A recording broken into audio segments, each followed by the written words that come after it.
8ನೇ ತರಗತಿ ಪ್ರಥಮ ಭಾಷೆ ಕನ್ನಡ ಘಟಕ ಪರೀಕ್ಷೆ ಸಾರ್ಥಕ ಬದುಕಿನ ಸಾಧಕ. ಸಮಯ 40 ನಿಮಿಷ, ಅಂಕಗಳು 20.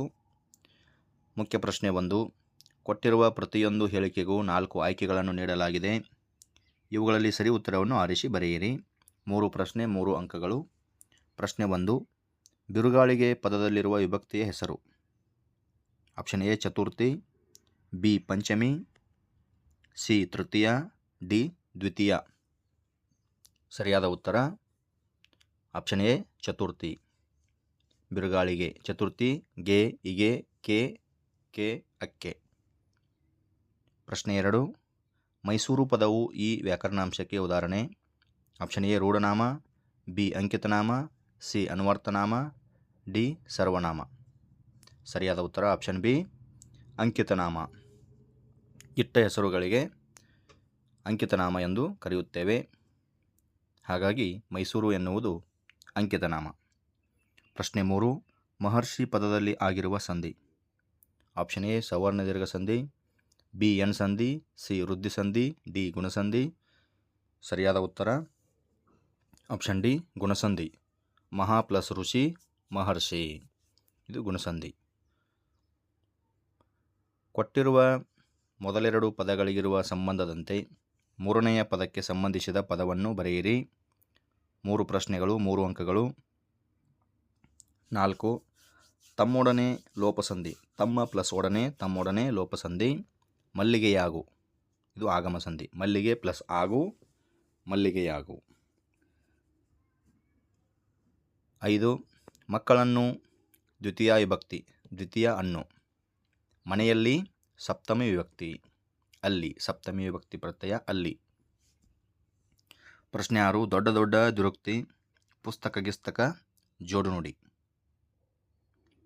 ಕೊಟ್ಟಿರುವ ಪ್ರತಿ ಪ್ರಶ್ನೆಗೂ ಒಂದೊಂದು ವಾಕ್ಯದಲ್ಲಿ ಉತ್ತರಿಸಿ. 3 ಪ್ರಶ್ನೆ 3 ಅಂಕಗಳು. ಪ್ರಶ್ನೆ 7. ಡಿ.ವಿ.ಜಿ. ಅವರ ಮನಸ್ಸಿನ ಮೇಲೆ ಪ್ರಭಾವ ಬೀರಿದವರು ಯಾರು? ಉತ್ತರ ಡಿ.ವಿ.ಜಿ. ಅವರ ಮೇಲೆ ಪ್ರಭಾವ ಬೀರಿದವರು ಅಜ್ಜಿ ಸಾಕಮ್ಮ ಮತ್ತು ಸೋದರ ಮಾವ ತಿಮ್ಮಪ್ಪ. ಪ್ರಶ್ನೆ 8. ವಿಶ್ವೇಶ್ವರಯ್ಯ ಅವರು ಮೈಸೂರು ಸರ್ಕಾರದಲ್ಲಿ ಅಲಂಕರಿಸಿದ ಹುದ್ದೆ ಯಾವುದು? ಉತ್ತರ ವಿಶ್ವೇಶ್ವರಯ್ಯ ಅವರು ಮೈಸೂರು ಸರ್ಕಾರದಲ್ಲಿ ದಿವಾನ ಹುದ್ದೆಯನ್ನು ಅಲಂಕರಿಸಿದ್ದರು. ಪ್ರಶ್ನೆ 9.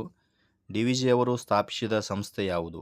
ಉತ್ತರ ಡಿ.ವಿ.ಜಿ. ಅವರು ಸ್ಥಾಪಿಸಿದ ಸಂಸ್ಥೆ ಗೋಖಲೆ ಸಾರ್ವಜನಿಕ ಸಂಸ್ಥೆ. ಕೊಟ್ಟಿರುವ ಪ್ರತಿ ಪ್ರಶ್ನೆಗೂ 3 ಅಥವಾ 4 ವಾಕ್ಯಗಳಲ್ಲಿ ಉತ್ತರಿಸಿ. 4 ಪ್ರಶ್ನೆಗಳು 8 ಅಂಕಗಳು. ಪ್ರಶ್ನೆ ಸಂಖ್ಯೆ 10. ಶ್ರೀ ಎನ್ ಎಸ್ ಲಕ್ಷ್ಮೀನಾರಾಯಣ ಅವರ ಕಾಲ, ಸ್ಥಳ, ಕೃತಿಗಳು ಮತ್ತು ಪ್ರಶಸ್ತಿಗಳನ್ನು ತಿಳಿಸಿ ವಾಕ್ಯ ರೂಪದಲ್ಲಿ ಟಿಪ್ಪಣಿ ಬರೆಯಿರಿ. ಉತ್ತರ doctor N S Lakshminarayana Bhat ಅವರು 1936ರಲ್ಲಿ ಶಿವಮೊಗ್ಗದಲ್ಲಿ ಜನಿಸಿದರು. ಇವರ ಪ್ರಮುಖ ಕೃತಿಗಳೆಂದರೆ ವೃತ್ತ, ಚಿತ್ರಕೂಟ, ಸುಳಿ, ದೀಪಿಕಾ, ಭಾವಸಂಗಮ, ಬಂದೇ ಬರ್ತಾವ ಕಾಲ, ಬಾರೋ ವಸಂತ, ಅಭಿನಂದನ, ಭಾವೋತ್ಸವ, ಪ್ರೇಮಧಾರೆ ಮುಂತಾದವು. ಇವರ ಪ್ರಮುಖ ಪ್ರಶಸ್ತಿಗಳೆಂದರೆ ರಾಜ್ಯ ಸಾಹಿತ್ಯ ಅಕಾಡೆಮಿ ಪ್ರಶಸ್ತಿ, ಶಿವರಾಮ್ ಕಾರಂತ ಪ್ರಶಸ್ತಿ, ರಾಜ್ಯೋತ್ಸವ ಪ್ರಶಸ್ತಿ, ಮಾಸ್ತಿ ಪ್ರಶಸ್ತಿ, ಆಳ್ವಾಸ್ ನುಡಿಸಿರಿ ಪ್ರಶಸ್ತಿ, ಆರ್ಯಭಟ ಪ್ರಶಸ್ತಿ ಮುಂತಾದವು. ಪ್ರಶ್ನೆ 11. ಡಿ.ವಿ.ಜಿ. ಅವರು ಏಕೆ ಸಂಭಾವನೆಯನ್ನು ಪಡೆಯಲಿಲ್ಲ? ಉತ್ತರ ವರದಿ ಮಾಡುವುದು ಪತ್ರಕರ್ತರ ಕರ್ತವ್ಯ. ಅದಕ್ಕೆ ಖರ್ಚಾದರೆ ಪತ್ರಿಕೆಯವರು ಕೊಡಬೇಕು, ಸರ್ಕಾರ ಅಲ್ಲ. ಆದ್ದರಿಂದ ತಮಗೆ ಈ ಹಣ ಖಂಡಿತ ಬೇಡ ಎಂದು ಡಿ.ವಿ.ಜಿಯವರು ಸಂಭಾವನೆಯನ್ನು ಪಡೆಯಲಿಲ್ಲ. ಪ್ರಶ್ನೆ 12. ಡಿ.ವಿ.ಜಿ. ಅವರ ಶ್ರೀಮತಿಯವರು ಬಂಧುಗಳ ಮನೆಯಲ್ಲಿ ನಡೆದ ಉತ್ಸವಕ್ಕೆ ಏಕೆ ಹೋಗಲಿಲ್ಲ? ಉತ್ತರ ಡಿ.ವಿ.ಜಿ. ಅವರ ಶ್ರೀಮತಿಯವರ ಹತ್ತಿರ ಇದ್ದದ್ದು ಒಂದೇ ಒಂದು ಸೀರೆ. ಅದು ಒಂದೆರಡು ಕಡೆ ಹರಿದಿತ್ತು. ಅವರು ಆ ಬಟ್ಟೆಯಲ್ಲಿ ಹೊರಗೆ ಕಾಣಿಸಿಕೊಂಡರೆ ಜನ ಡಿ.ವಿ.ಜಿಯವರನ್ನು ಕುರಿತು ಆಡಿಕೊಳ್ಳುತ್ತಾರೆ. ಬಂಧುಗಳ ಮನೆಗೆ ಹೋಗಿ ಬರುವುದು ಹೇಗೆ ತಮಗೆ ಕರ್ತವ್ಯವೋ ಹಾಗೆ ಡಿ.ವಿ.ಜಿಯವರ ಮರ್ಯಾದೆಗೆ ಊನಬಾರದಂತೆ ನಡೆದುಕೊಳ್ಳುವುದು ತಮ್ಮ ಕರ್ತವ್ಯ ಎಂದು ಅವರು ಬಂಧುಗಳ ಮನೆಯಲ್ಲಿ ನಡೆದ ಉತ್ಸವಕ್ಕೆ ಹೋಗಲಿಲ್ಲ. ಪ್ರಶ್ನೆ 13. ಎಲ್ಲರೊಂದಿಗೆ ಹೇಗೆ ಬಾಳಬೇಕು ಎಂದು ಡಿ.ವಿ.ಜಿ. ಅವರು ಹೇಳಿದ್ದಾರೆ? ಉತ್ತರ ಡಿ.ವಿ.ಜಿ. ಅವರು ಬೆಟ್ಟದಡಿಯಲ್ಲಿ ಹುಲ್ಲಾಗಬೇಕು, ಮನೆಗೆ ಮಲ್ಲಿಗೆಯಾಗಬೇಕು. ವಿಧಿ ಹಲವಾರು ಕಷ್ಟಗಳ ಮಳೆಯನ್ನು ನಮ್ಮ ಮೇಲೆ ಸುರಿಯುತ್ತದೆ. ಆಗ ನಾವು ಕಲ್ಲಾಗಿ ಅವನ್ನೆಲ್ಲ ಸಹಿಸಬೇಕು. ಹಾಗೆಯೇ ದೀನ ದುರ್ಬಲರಿಗೆ ಬೆಲ್ಲದಂತೆ ಸಕ್ಕರೆಯಂತೆ ಸಿಹಿಯಾಗಿ ಹಿತವಾಗಿ ಎಲ್ಲರೊಳಗೆ ಒಂದಾಗಿರಬೇಕು ಎಂದು ಹೇಳಿದ್ದಾರೆ. ಪ್ರಶ್ನೆ 14. ಹೊಲಿ ನಿನ್ನ ತುಟಿಗಳನ್ನು ಮಂಕುತಿಮ್ಮ. ಈ ಹೇಳಿಕೆಯನ್ನು ಸಂದರ್ಭಾನುಸಾರ ವಿವರಿಸಿ. 3 ಅಂಕಗಳು. ಆಯ್ಕೆ: ಈ ವಾಕ್ಯವನ್ನು ಲಕ್ಷ್ಮೀನಾರಾಯಣ ಭಟ್ಟ ಅವರು ಬರೆದಿರುವ ಸಾಹಿತ್ಯ ರತ್ನ ಸಂಪುಟ ಕೃತಿಯಿಂದ ಆರಿಸಲಾಗಿರುವ ಸಾರ್ಥಕ ಬದುಕಿನ ಸಾಧಕ ಎಂಬ ಗದ್ಯದಿಂದ ಆರಿಸಿಕೊಳ್ಳಲಾಗಿದೆ.